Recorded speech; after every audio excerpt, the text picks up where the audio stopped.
ब्रजेश ने बात की ना नाहर से, चिंता क्यों कर रही हो? वो आ जाएगा घर।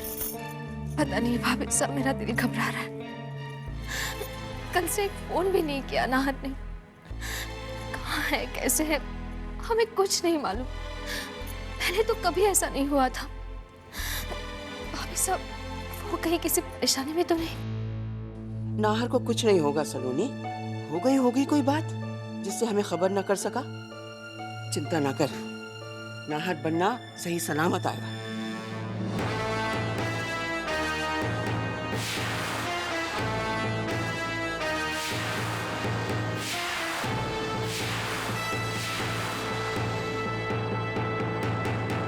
नाहर,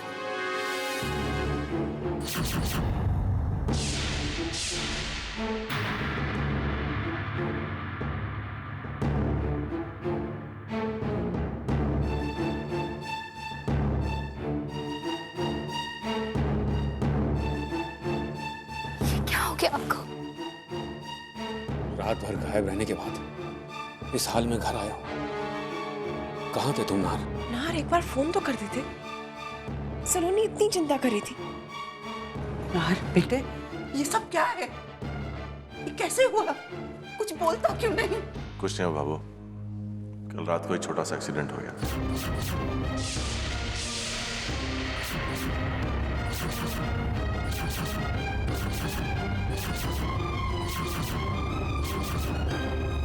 मैं अभी डॉक्टर को फोन करती हूँ। इसकी कोई जरूरत नहीं है, मामूली सी चोट है, ठीक हो जाएगी। लेकिन बेटे, तू सारी रात था कहाँ? ये एक्सीडेंट कैसे हुआ? कहाँ हुआ? बाबू मैं आराम करना चाहता हूँ, इस बारे में बाद में बात करें।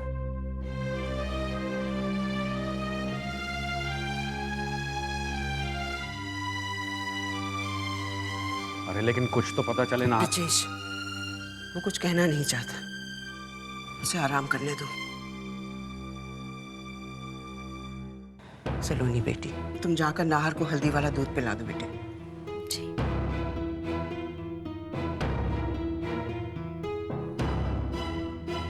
सलोनी को ही उससे बात कर लेने दो। बहुत थका हुआ और परेशान लग रहा था, और उसके आते ही हमने भी प्रश्नों की झड़ी लगा दी।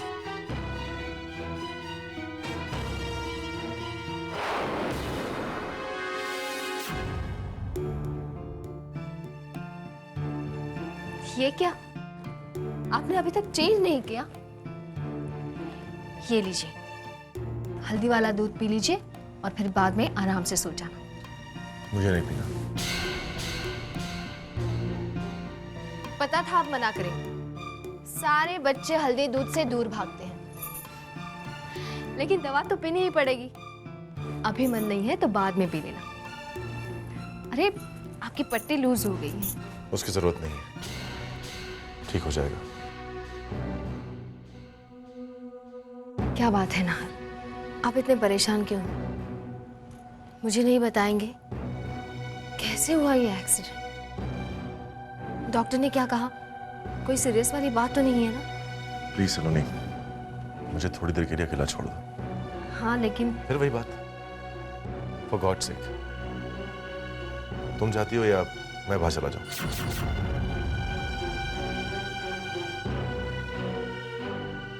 ठीक है, आप आराम कर लीजिए, मैं नाश्ते के लिए आपका इंतजार करती हूँ।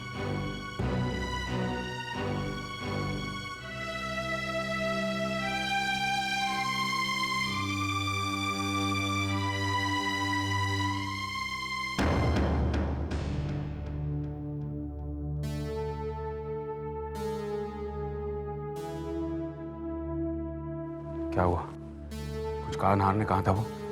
नहीं भाई साहब, बहुत थके हुए हैं वो, सोना चाहते थे। मैं उन्हें हल्दी वाला दूध देकर आई। नाहर वापस तो आ गया ना, अब चिंता की कोई बात नहीं। बाकी जब वो उठेगा खुद ही बता देगा क्या हुआ था।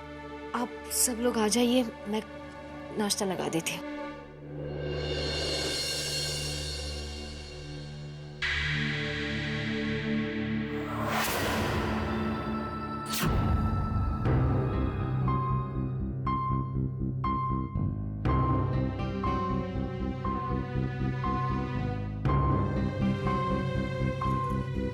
क्या छुपा रहे थे तुम मुझसे? नहीं, सच सच बता दो, कल रात क्या हुआ था?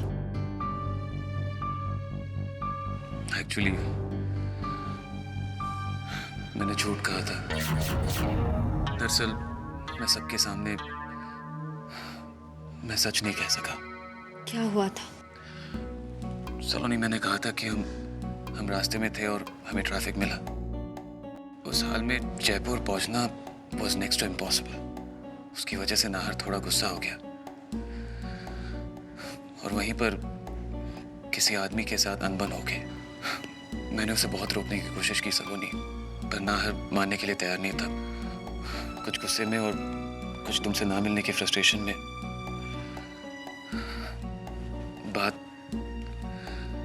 बात हद से बाहर चली गई और उसी में नाहर को चोट आई। बात यहाँ तक पहुंच गई कि कुछ लोगों ने पुलिस को भी बुला लिया। जल्दबाजी में हमें वहां से निकलना पड़ा सलोनी, और उसी हड़बड़ी में नाहर पता नहीं कहाँ चला गया। पर आई एम सॉरी, मैंने सच इसलिए नहीं बताया कि सारे परिवार वाले नाहर को गलत ना समझे और नाहर को उनके सामने शर्मिंदा ना होना पड़े। और सलोनी, तुम भी इसका जिक्र किसी से मत करना। जब उसका गुस्सा ठंडा हो जाएगा, नाहर खुद अपने आप तुमसे बात कर लेगा। बात अगर सिर्फ इतनी सी होती तो नाहर मुझे सब कुछ कह देते। रात भर बाहर रहना, सुबह इस हाल में वापस आना और पूछने पर कोई जवाब ना देना। नाहर का गुस्सा बता रहा है कि बात कुछ और ही है, लेकिन क्या?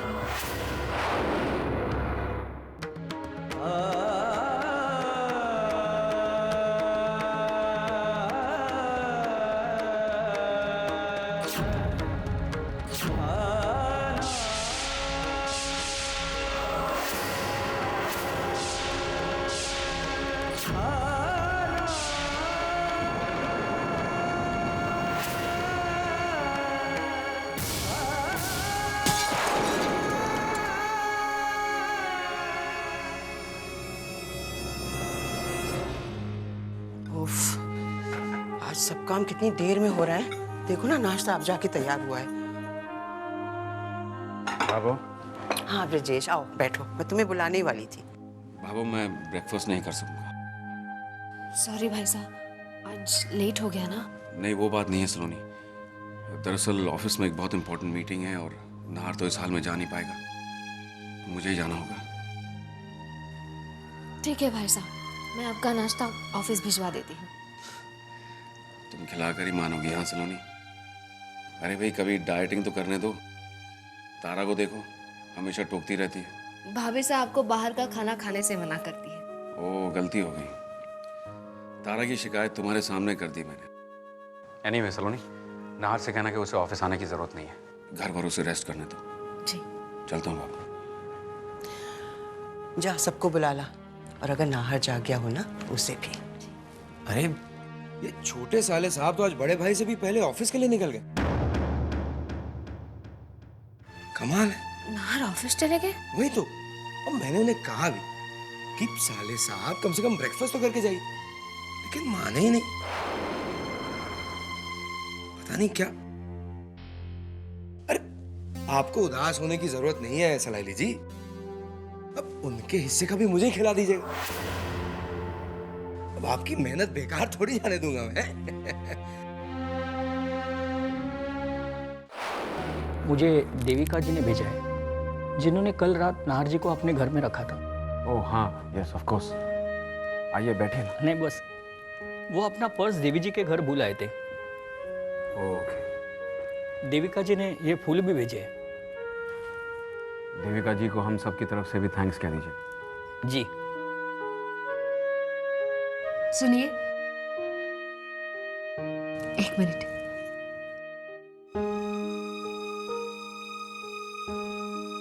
ये किशन जी की मूर्ति अपनी मैडम को दीजिए और कहिएगा कि उन्होंने नाहर के लिए जो कुछ किया, हमारा पूरा परिवार उनका एहसानमंद है। जी।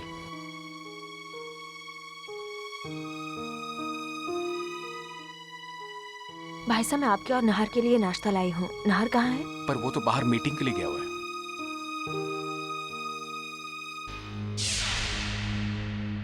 गाड़ी रोको।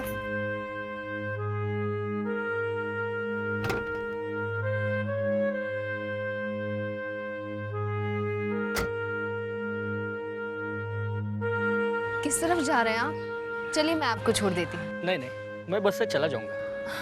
अब पता नहीं बस कब आएगी। चलिए ना, फिक्र मत कीजिए, मुझे कोई तकलीफ नहीं होगी। आइए।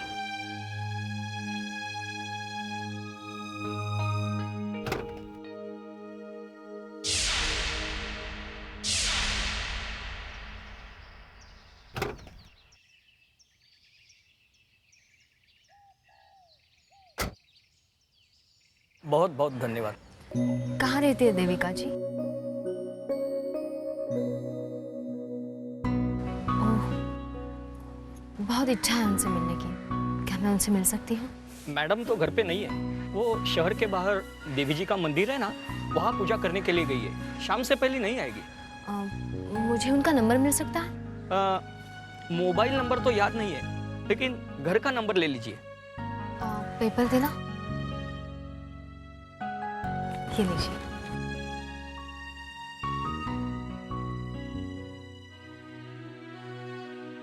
धन्यवाद। Thank you.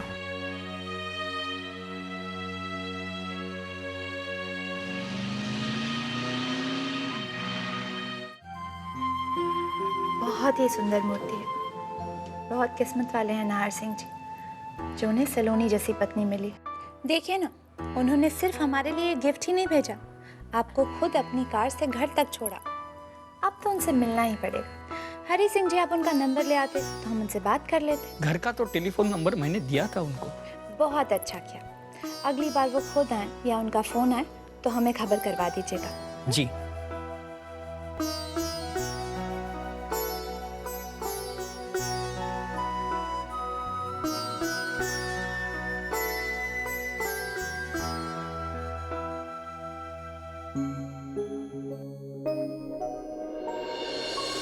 देखिए, इस वक्त मेरे पास इतने पैसे नहीं हैं। अगले महीने मैं... अरे भाई साहब, आप जैसे अमीर लोग ऐसे बात करेंगे तो हम गरीब कहाँ जाएंगे? धीरे तो बोलिए, मेरा यकीन कीजिए, अगले महीने पूरे पैसे दे दूंगी। अरे भाई साहब। पन्नालाल, तुम यहाँ क्या कर रहे हो? बहुरानी, क्यों आया है पन्नालाल यहाँ? जी, वो दूध के पैसे लेने। तो पैसे दे के रफा दफा करो ना। मैंने इनसे कह दिया है कि अगले महीने दे दूंगी। अगले महीने क्यों ले लेगा? अब तुम्हारे राज में दूध वाले की भी उधारी रहेगी हमारे सर पर। तुम्हें घर खर्च के पैसे मिलते हैं ना? मम्मी जी, वो घर खर्च के आधे से ज्यादा रुपए तो पीयूष की दवा में लग गए। ओह, तो ये बात है। पीयूष की दवा की फिक्र है, पर हमारे मान सम्मान की तुम्हें कोई फिक्र नहीं। कुंजन, कुंजन, आकर देखो तुम्हारी पत्नी क्या गुल खिला रही है। क्यों चिल्ला रही है मासा? क्या हुआ अब? ये तो तुम अपनी सुघड़ सुशील पत्नी से पूछो। जो हम अपने पुरखों की जायदाद से, अपने खून पसीने की कमाई से इसे घर खर्च के लिए पैसे देते हैं, उन पैसों का ये क्या करती है? ये सारे पैसे अपने बच्चे पर लुटाती है। इसके माँ बाप ने शायद इसे यही सिखाया है कि अपने बच्चे को पालने के लिए और अपनी ऐश के लिए जितना पैसा चाहिए ससुराल की तिजोरी से लो। मम्मी जी आप क्या कह रही हैं? मैंने तो सिर्फ पीयूष की दवा खरीदी है और कुछ नहीं किया। मासा के साथ बहस क्यों कर रही हो? चुपचाप अपनी गलती क्यों नहीं मान लेती हो? तुम्हारे घर पर यह सब चलता होगा कि घर के दरवाजे पर कर्ज वसूलने वालों की लाइन लगी रहती है, हमारे यहाँ नहीं। इसे इसके पैसे दो अभी। लेकिन मैं कहाँ से लाऊंगी पैसे? ये तो तुम्हें खर्चा करने से पहले सोचना चाहिए था। इसके पैसे दो अभी इसी वक्त, वरना अच्छा नहीं होगा। मेरे पास सच में पैसे नहीं है। अगर होते तो क्या मैं मना कर देती? अरे ये क्या कर रही हैं आप? ये लीजिए, हम किसी की उधारी नहीं रखते। ये क्या किया आपने? मायके से मिली इस 1000 रुपये की चूड़ी का तुम्हें बड़ा दर्द हो रहा है। हमारी इज्जत की तुम्हें कोई चिंता नहीं। ये गहने तुम्हारे बाप ने दिए थे ना, अब अपनी औलाद का इलाज कराने के लिए भी पैसे अपने बाप से ही लेना। जाने दीजिए ठकुराइन साहब, पैसे बाद में मिल जाएंगे। क्यों, तुम्हें बड़ी फिक्र हो रही है? क्या लगती है ये तुम्हारी? मम्मी जी मैं हाथ जोड़ती हूँ, प्लीज कम से कम बाहर वालों के सामने तो ऐसा मत कहिए। आखिर बहू हूँ मैं आपकी। बहू? एक शरीफ घर की बहू ऐसी हरकतें नहीं करती जैसी कि तुम कर रही हो। अरे तुम अपना मुंह खराब क्यों करते हो? जिंदगी तो इसने खराब कर ही डाली।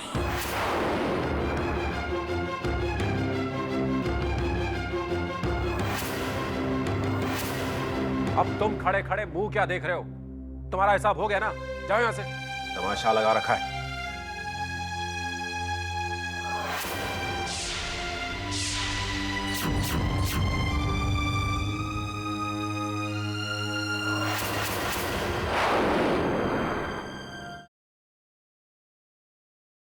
हाय सलोनी जी। अरे मुझे देखकर हैरान होने की जरूरत नहीं। आपके राज में होटल का खा खा कर थक गया था मैं, इसलिए चला आया। इसे भूखे को पेट भर खाना मिलेगा ना। वैसे आप लोग ने अब तक डिनर नहीं किया ना? नहीं, वो मैं नाहर का इंतजार कर रही हूँ। वो आ जाए तो। ग्रेट सलोनी जी, काश आप जैसी वाइफ सबको मिले, सबकी लाइफ बन जाएगी।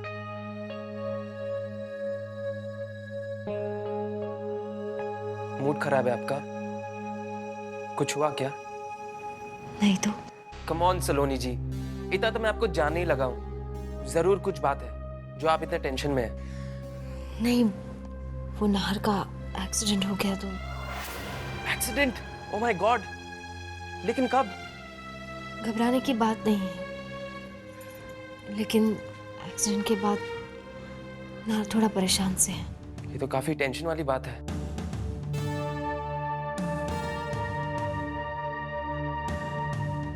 सलोनी जी, एक दोस्त होने की हैसियत से क्या मैं आपको एक सजेशन दे सकता हूँ? नाहर जी ने आपको सरप्राइज देने के लिए जयपुर आने का प्लान बनाया था। नहीं आ सके अलग बात है, आप ही उन्हें कोई सरप्राइज दीजिए ना। May be a special dinner, he really like it.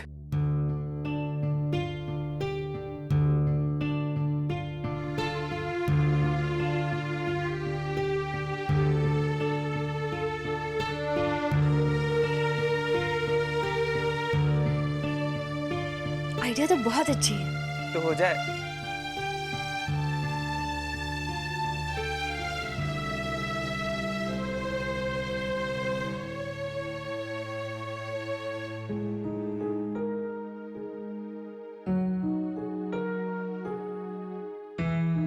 तुमने सही कहा युग, नाहर सच में बहुत खुश होंगे। मूड एकदम ठीक हो जाएगा उनका। बाहर आ गए। जाइए और एक प्यारी सी स्माइल के साथ उन्हें वेलकम कीजिए। मैं अंदर जाता हूँ। हाँ।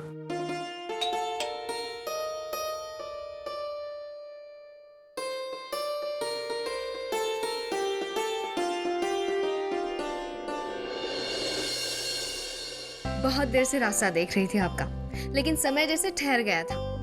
वो आज ऑफिस में काफी काम था। आपके लिए एक सरप्राइज है।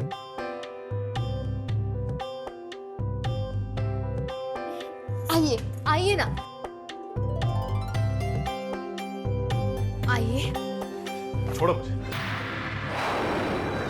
ये क्या बचपना सलोनी? सॉरी, बैठिए ना, डिनर तैयार है। मैं खाना खा के आया हूं। लेकिन मैंने तो आपसे कहा था कि हम खाना साथ में खाएंगे, और आप कह रहे हैं। ये जरूरी तो नहीं कि मैं वही करूं जो तुम कहो। क्या मेरी अपनी कोई मर्जी नहीं हो सकती? क्या मैं वो नहीं कर सकता जो मुझे अच्छा लगे? तुम भी तो कभी कभी अपने मन की सुनती हो, वही करती हो जो तुम्हारे दिल को अच्छा लगता है। लेकिन मेरा दिल तो वही चाहता है जो आप चाहते हैं। मेरी सारी इच्छाएं आपसे ही तो जुड़ी हुई है। ये सिर्फ कहने की बात है सलोनी। अगर सच्चाई को टटोल कर देखा जाए तो पता चलेगा दिल में कई ऐसी इच्छाएं छुपी होती हैं जिनकी खबर अपने सबसे करीब रहने वाले को भी नहीं होती। क्या आप क्या कह रहे हैं? मेरी कुछ समझ में नहीं आ रहा है। जब से जयपुर से लौटी हूँ, देख रही हूँ आप बदल से गए हैं। जरूर कुछ है जो आप मुझसे छुपा रहे हैं, अपने अंदर दबाए हुए हैं। अगर आपकी परेशानी का ताल्लुक मुझसे है तो मुझे बताइए ना नाहर।